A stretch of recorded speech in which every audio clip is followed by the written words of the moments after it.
Hello, my name is Don and welcome to episode... I'm not actually sure, I'm going to say 11 but it might be 12 of Football Manager on my channel with Blackburn Rovers.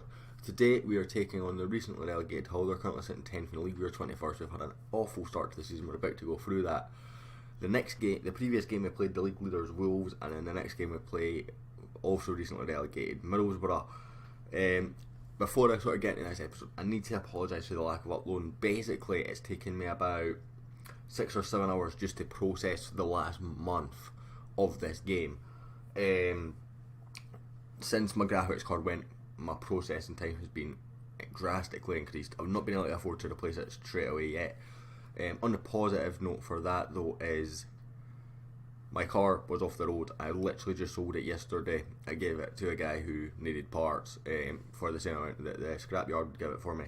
But I paid my insurance yearly, so I'm waiting on the rebate coming from that, and with that hopefully I'll be able to get a new graphics card, the rest of the stuff I need for the house, and then if I can still afford it I'm going to get the camera and the green screen for the channel. So because I can't afford to replace the car either right now, and with the location of the new house it's not really a major thing.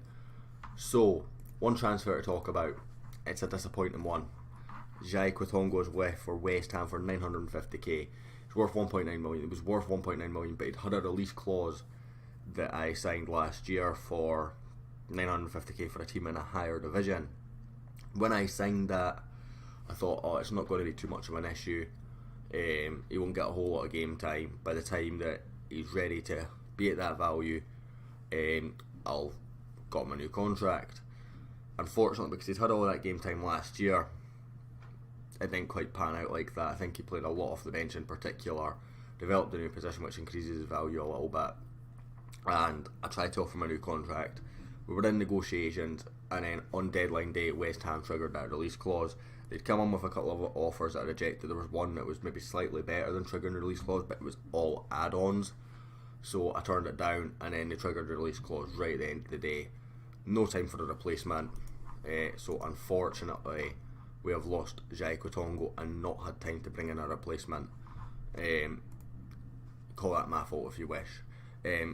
On the other note is there's still the issue of Liam Henderson. He is now back in the team though, so that's good. Let's have a look at staff. So this is the staff changes. So Ashley Higgins left to go to Hull, Dara Tuffney left, David Stubberfield left, Paul Senior left. He's left in real life, I believe. Actually, I believe I read yesterday he resigned. Ben Benson left, Liam Mason left, Ian Jones left, Jordan Dimitriou left, Chris Nix left, Curtis Quinn left, Isan Singh left, and Sam Kelly left. Most of these were under 18s or under 23s staff. I'm not being able to replace under 23 staff because I'm not allowed to. The board won't let me.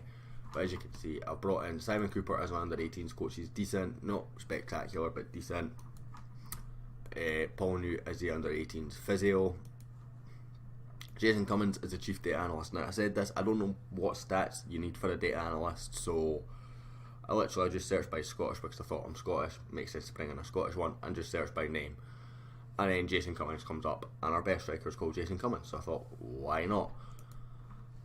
Cammy Allardyce comes in as a under 18s data analyst. Again, I can't remember why I picked him. And Doris De Vries comes in as an under 18s goalkeeping coach.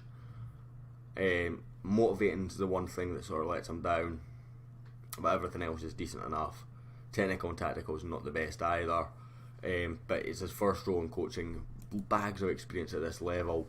And if you look at the under 18s, I've not actually looked at the coaching team for the under 18s. Let's have a look at training and coaches. As you can see, it looks okay, not spectacular. Our training wise, again, coaches looks okay, not spectacular. And our staff, as you can see, the bars are not very good. Hoping to push in for scouting over the next couple of years. We're second, third in physiotherapy, and 8th, 15th, 5th, 18th, 9th, 7th, 6th and 17th for coaches. It's not good. It's really not good enough. But there's not a whole lot I can do it until the board are going to agree to give me more specialisation. Squad wise, I've trimmed it down. I've put all the guys that are out on loan into the under 23s just so I can see better. Liam Henderson's the other one that might see if I can offer him a new contract. As you can see, he's not interested. His contract's up at the end of the year as well, which is frustrating. As you can see, his value is plummeting. That would be fixed by just giving him a new contract, and he is back in his first team squad now, although Casey Palmer might play today. Results, that's the other thing I need to go through. Let's get through everything. So, first game of the season was the last episode. That was against Sheffield Wednesday. We lost 2-1, Jason Cummins scoring, Bannon and Rhodes scoring for them. Then a 0-0 penalty defeat against Shrewsbury. This was frustrating. They didn't even have a single shot all game until the penalty shootout. One of those just typical FM'd. My cut record with Blackburn is awful, but the EFL Cup I'm not that bothered about. Phil got sent off in the 109th minute, which is frustrating. Probably did affect things, but we were tiring a lot by then, and Shrewsbury were starting to come into the game. Still should have won on penalties though. Their keeper made 2 good saves, Arwen done none. Then we had a 4-3 defeat against Derby. This was frustrating. We were 2-0 up at half time. I said don't be complacent. We were 3-2 up in the 89th minute and we lost. 2 very late goals for Derby, giving them the win. I don't really know what more to say. I brought in Jai Kwatongo for this game because Cummings' form hadn't been ideal, and I decided let's give Kwatongo a chance. He scored 2 goals, can't fault him. Liam Henderson also scored back in the team. Then we had Rotherham, we won 3-0. Palmer, Cummings and Rob Holding with the goals. Cummings returning to the team. And then we lost 2-1 to Leeds. Ryan Gold scored. Unfortunately, they scored early in both halves, and it wasn't enough. 1-1 draw with Preston, and to be honest, I can't really remember this game. Liam Boyce with the goal off the bench to equalise Tom Clark's opener. Then we played Brighton, and this is where I changed things. They scored a penalty. It was a frustrating penalty to give away. And after that, I decided, right, let's go, at half time I said, let's go possession based. Everything I have done in Football Manager that's been successful is retain possession, lower tempo, and try and exploit the spaces. Let's go to that. The counter-attack clearly isn't working. Second half we were much, much better, so I changed the tactic out with the game, and I took it into the Wolves game. We drew 1-1, they're top of the league. Now, let's have a look at their schedule, please. As you can see, we're only the second team that's taken points off them. Bristol City, the only other team. But the performance was much, much better. In fact, I was actually delighted with the performance. Jason Cummins' goal was much deserved. Their attack came from a mistake from Alex Bruce. He's getting dropped for this game. Kyle McFadzean came to me and said, I want first team football. And I was actually going to give Ash Taylor a shot, but I went, right, do you know what? Let's give Kyle a chance. See how he gets on. Again, Alex Bruce clearly isn't working if we go back. So there's a 5.9, a 6.1, 6.3, 6.5, 6.9, 5.7, and then Kyle was the first couple of games. But it highlights that he's not really working, Alex Bruce. So Kyle McFadzean's going to come back in. I was going to, as I say, use Ash Taylor. He's going to come on the bench. Paul McDonald's been promoted from the youth team. He's one of the guys that had as a regen last year, but he's not really ready yet by any stretch of the imagination. But I had to have someone, and at the same time he had a lot of bids in the summer for him, West Brom in particular, but they were getting nowhere near my valuation for him, which was a simple fact of the matter. I was looking for 3 million plus a sell-on fee. I think the highest they offered was 1.5 with no sell-on fee, so I wasn't budging on it. I was maybe looking for a bit more than that initially, and I thought 3 million is probably the lowest I'll go, but it must have that sell-on fee. Elsewhere, I don't think I'm going to change too much unless there's a fitness concern somewhere.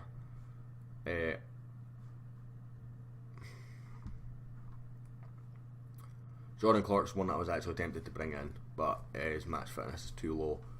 I'm actually going to bring in Joe Riley on that side. No, I'm not, because he can't really do it. So Phil stays. Through proxy then, I'm going to give Bentner the game over Boyce just because that 94% fitness. Just try and save one substitution. Bentner hasn't really had much game time in this possession tactic, so let's give him a go. So league table, as you can see on the right hand side, we are currently 21st. Middlesbrough are bottom. We play them next, although they're still a premiership relegated team, so maybe they're just better at conference, and what they need to be doing is playing a team that's sort of at a similar level in terms of confidence, which is where we are at right now. We have 5 points with a -1 goal difference, so a 3-0 defeat is good. We can move up the table to 18th with a win, and a draw changes nothing apart from we're now a point above the relegation zone rather than anything else. It's been a poor start to the season, but hopefully we can start pushing on now that we've addressed the tactical issue. And as I said, there's been improvement since we made that tactical issue. Hull obviously a relegated team from the Premiership, so I expect this to be a tough game, not one that we're going to dominate by any stretch of the imagination, as Andrew Robertson does well down the left hand side there, just gaining a lot of yards and winning a corner, throw in, sorry.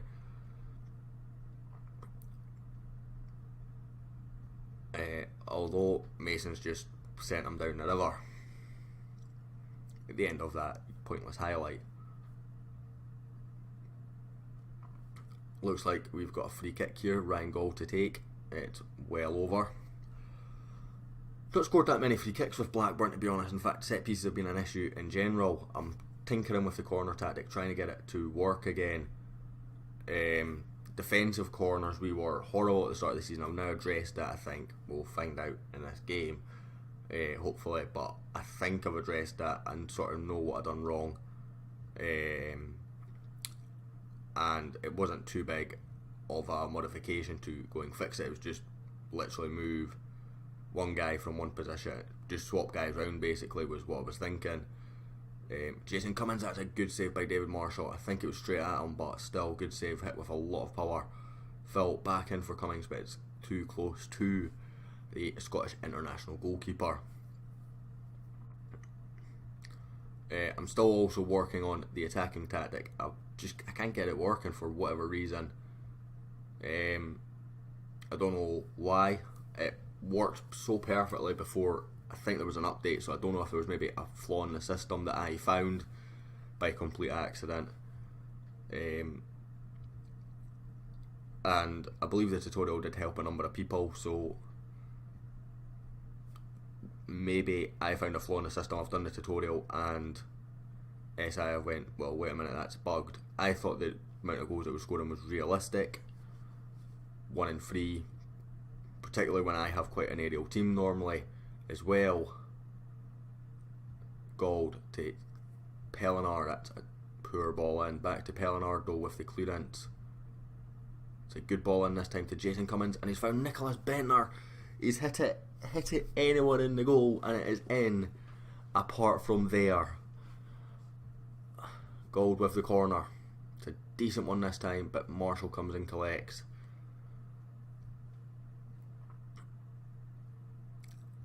Came out, kick out was only to Phil. He had no players further forward. A bit confusing that from David Marshall.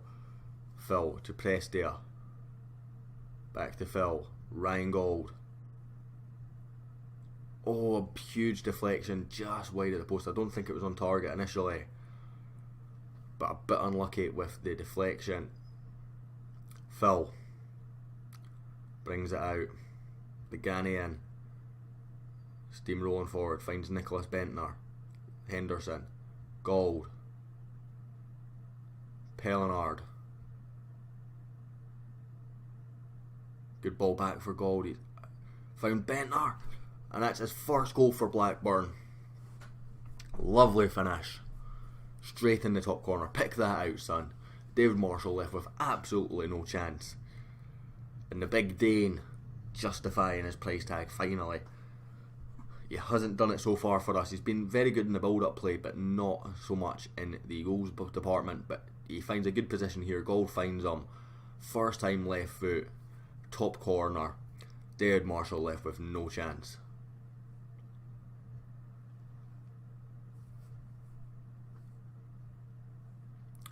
Phil into Bentner. Back to Phil. Can he find a good cross? It's a decent area, but nobody's there. Gold with the rebound. Well, the effort on the clearance, but just wide. And no trouble for David Marshall.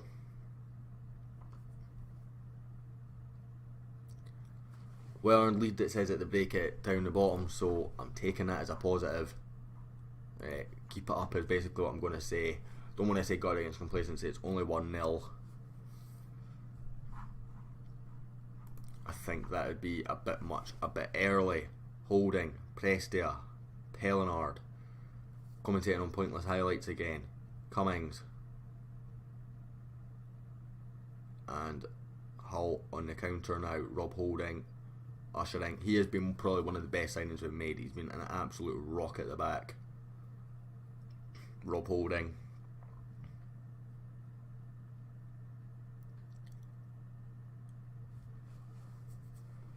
It's a dangerous area for a free kick, but it's away by Rob Holding again.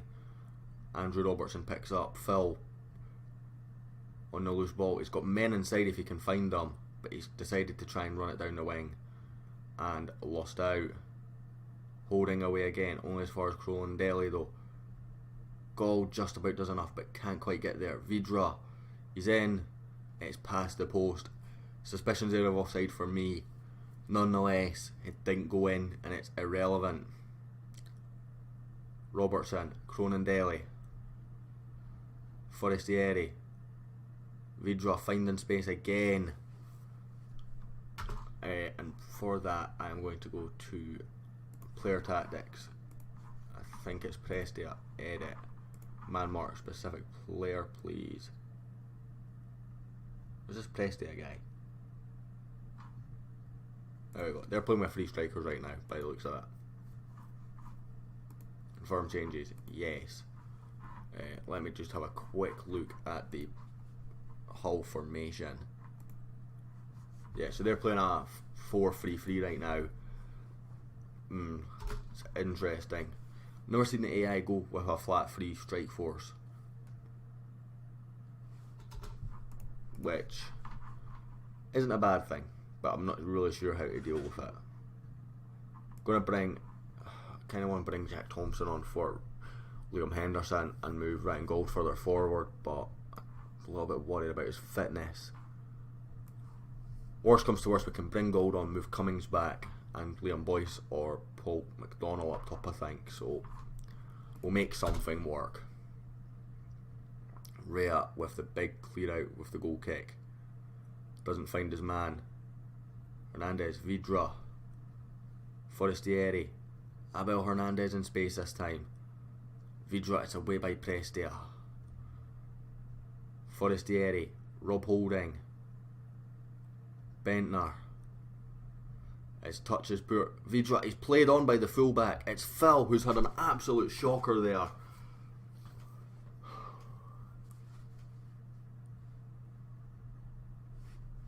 They're changing formation as well on response to that, so what are they going to? Apparently they're not. Okay, a bit confused by that. They're bringing on a defender for a striker. But look at Phil here, he just doesn't come up, and he's playing 3 men on side. Rea does nothing. The frustrations, guys, the frustrations. We were so good in the first half, they've been attacking a lot in the second. And a mistake from our fullback, playing them all on side, has resulted in us going a goal behind. Rea out to Prestia. Holding. Irvin.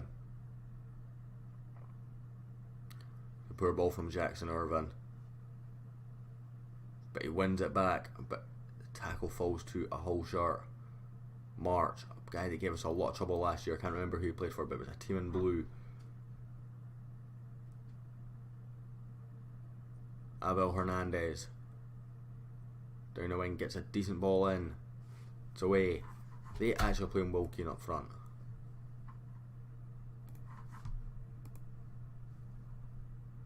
Okay, it's a different Keane. I'm thinking it's a centre back that's from Burnley, which is why I was confused. Going to make another sub. Martins Pereira is going to come on for Jackson Irvine.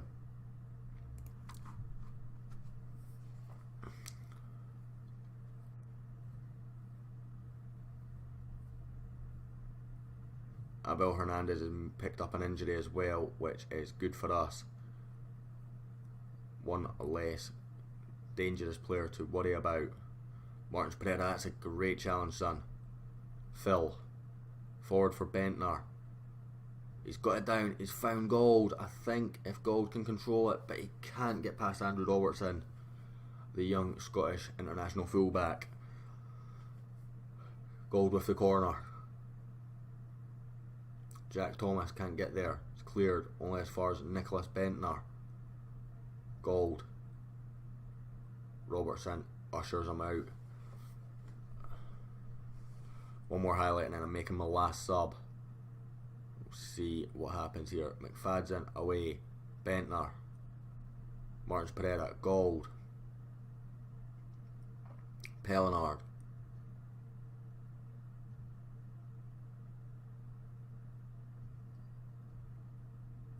Cleared away towards Vidra, but Prestia, very good in the air, of course. Can take those aerial balls all day long. Gold. Cummings does his man. Gets inside and shoots wide. Last sub. Joe Riley is coming on for Phil. It's his mistake for the goal. It's not affected his rating because offside, playing 3 guys on side apparently doesn't do that. But even then, I would have taken 2 points from this game and the Wolves game in a heartbeat going into them. So happy days if we can maintain this point. Martins Pereira. It's a good ball forward again. If Bentner can win it, he cannot. Gold. Pellinard. Martins Pereira. Joe Riley. Oh, it's gone in! It's gone in. I'm not sure how. To be honest, I don't really care. Martins Pereira played it out to Riley. His cross is god awful. David Marshall, an international goalkeeper, one of the best shot stoppers in football, in many people's opinions, has had an absolute shocker there. Rhea. Pellinard.